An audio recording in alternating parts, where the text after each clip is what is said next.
Welcome to Geeks 4x4, your source for all the Excursion content on the YouTubes. And today we are going to redo the rear bumper. I have made the rear bumper I just made it out of some 1/8 inch thick 2x4 square that I had, and it worked just fine for just getting stuff done. But I wanted to make sure that I built the bumper with protection to go down along this and everything. So I had some 3/16 left over from the rock sliders, and I am gonna use 3/16. Still gonna look kind of similar, but it's gonna be wider with the 2x4. I cut out these cool brackets from the original bumper that my buddy Dylan made me, and so I am working on putting that back together, and that was a job to clean up. So let's get started. I'm going to show you guys some of the cleanup and then take you through and continue building this thing with you. So let's get rolling. I'm going to do some fabrication today. I guess I'm a full-blown fabricator. 2, 4, 5, 6.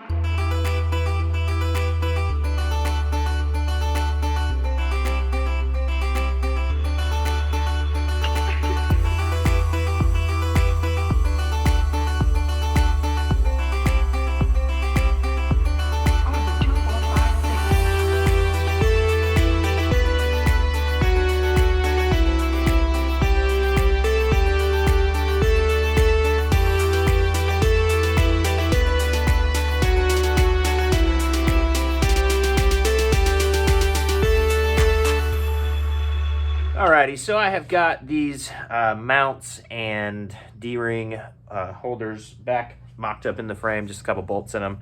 I want to make sure that the bumper and everything fits right, so it's going to get built on the back of the truck, just like I did last time.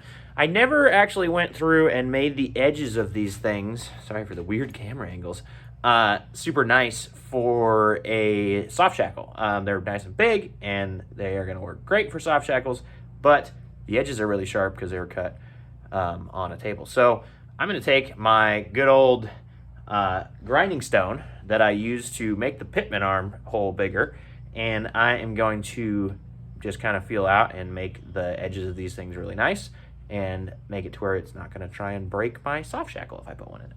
So anyway, that's what I'm about to do.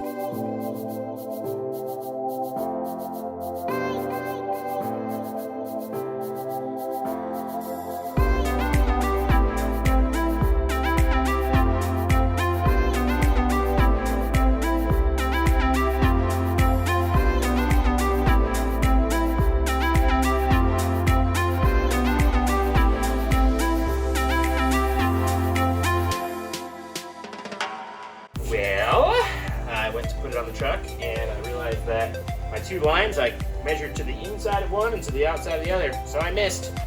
Yeah, I'm a fabricator.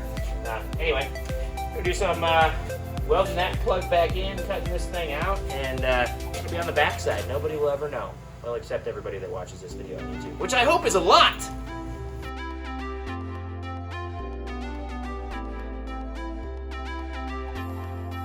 Alright, well here's what we got.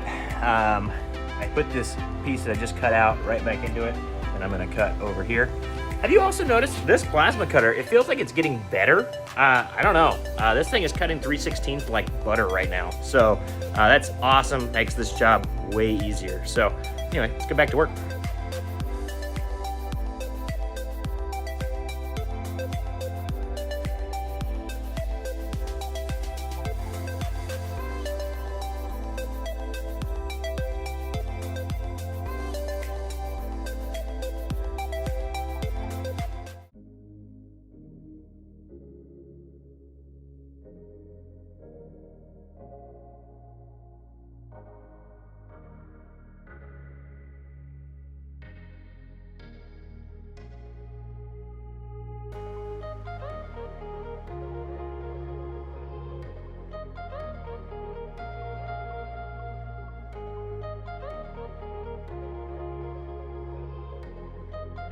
All right, well, got the holes cut and got it on there.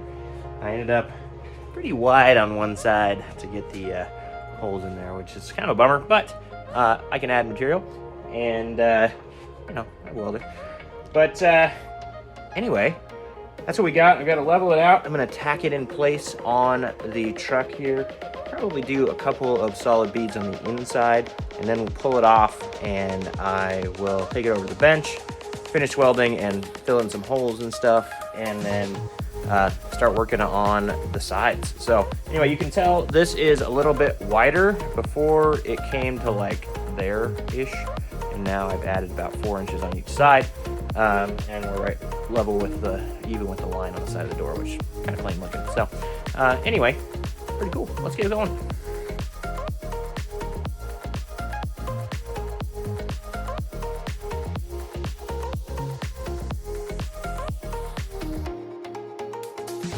Alrighty, well, we have got the rear bumper over here.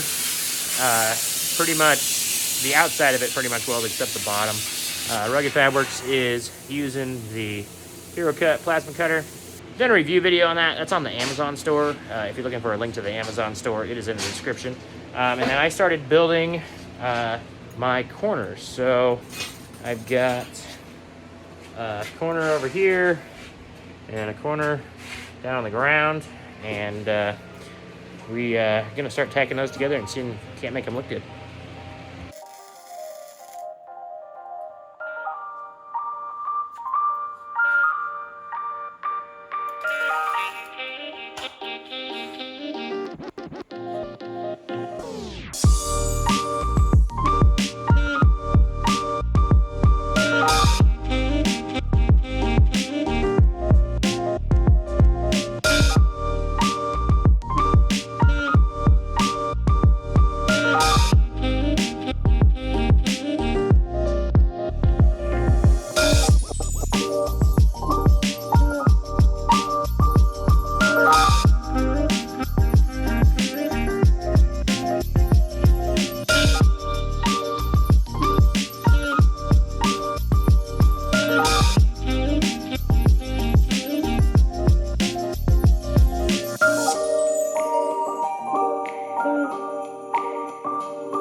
Well, here is my goofy looking bumper. It does look really weird off the truck.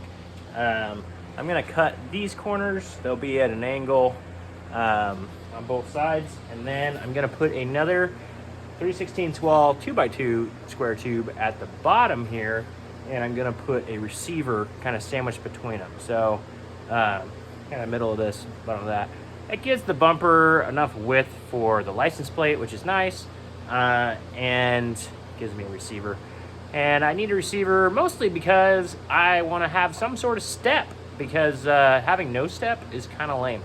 So the back of this truck is really high, and I've now figured out that, yeah, that black thing is on my face, huh? I've just been trying to figure out what it is. Yeah, that looks a little better. Anyway, we're just rolling along. It's hot. Rugged Fab is out there painting his setup, and I'm in here just, you guys saw, just welding away.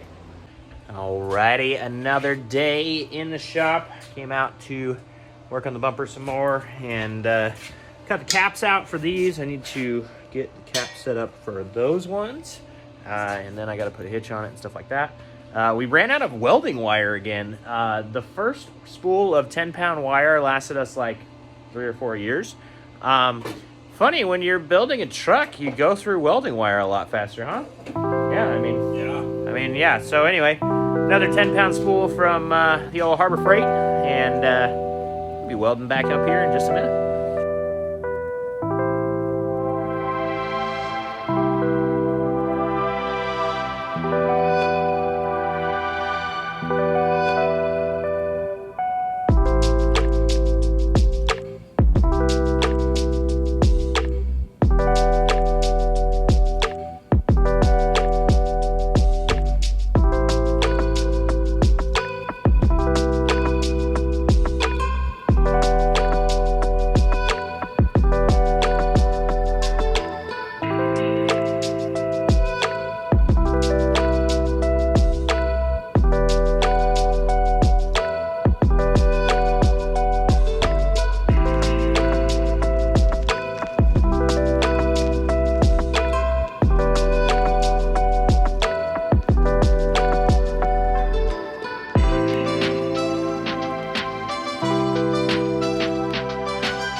Another day in the shop. Came out this morning and got to work with the grinder on the old bumper and made pretty much most of the welds disappear, except the backside. I mean, if you want to crawl under the truck and look at the backside of this bumper and to critique my welds, you go for it. Comment down below.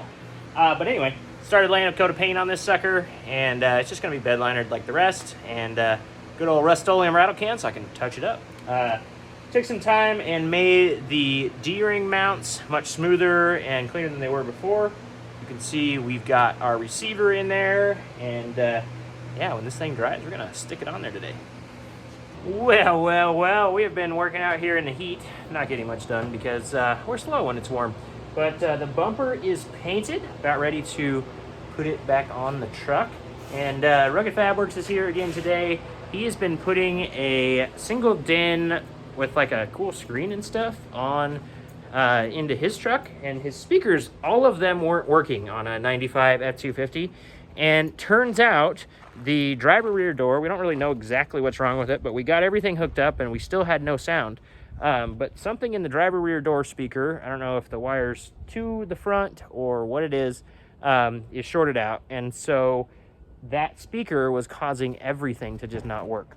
And so we are going to hook it up with the 3 other speakers, and it's going to get going. I'll put a link down below to this stereo, and I'll show you guys in the video. I'll flip it around and show you guys what this stereo looks like. It's pretty cool looking.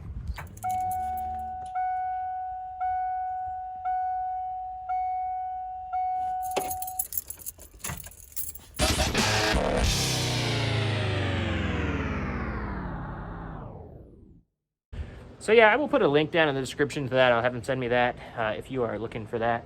Also put in the lights in the front of this grill and this truck. So they're super easy to wire because I hooked it to the mic tuning switch gang panel, and that was pretty awesome. And yeah, so I've been plugging away on little stuff and trying to get some things done.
Got the bumper out in the sun for the first time, and man, I thought it would be a great idea to park where it's in the sun, and man, I'm looking straight at it when I'm trying to talk to you guys. But anyway, got the bumper done today and painted. I just threw these little mounts in the shade, I don't know if you can see them, on a whim for put one on both sides for like whips and stuff, flags, because I'm in Sand Hollow a lot, and I wanted to make sure that I had the ability to put a flag on it in Sand Hollow. But I didn't think it all the way through because the door will not open with a quick release on there all the way. So like unclipping the little stopper and stuff like that. But if I move them out a little bit, I can do that. So I'll do that at some point. But for now, it is all together. And then I also got the front lights installed, and they are set up on the mic tuning little switch gang panel, and love that panel. That was super easy to wire those in. Hardest part was getting them all set up. So anyway, thank you guys for watching. I hope this video was entertaining. And if you got any value from this content, if you want to see more about the Bobbed Excursion, if you hate me and want to comment on every video because I'm terrible, please subscribe to the channel. And we will see you guys on the next one.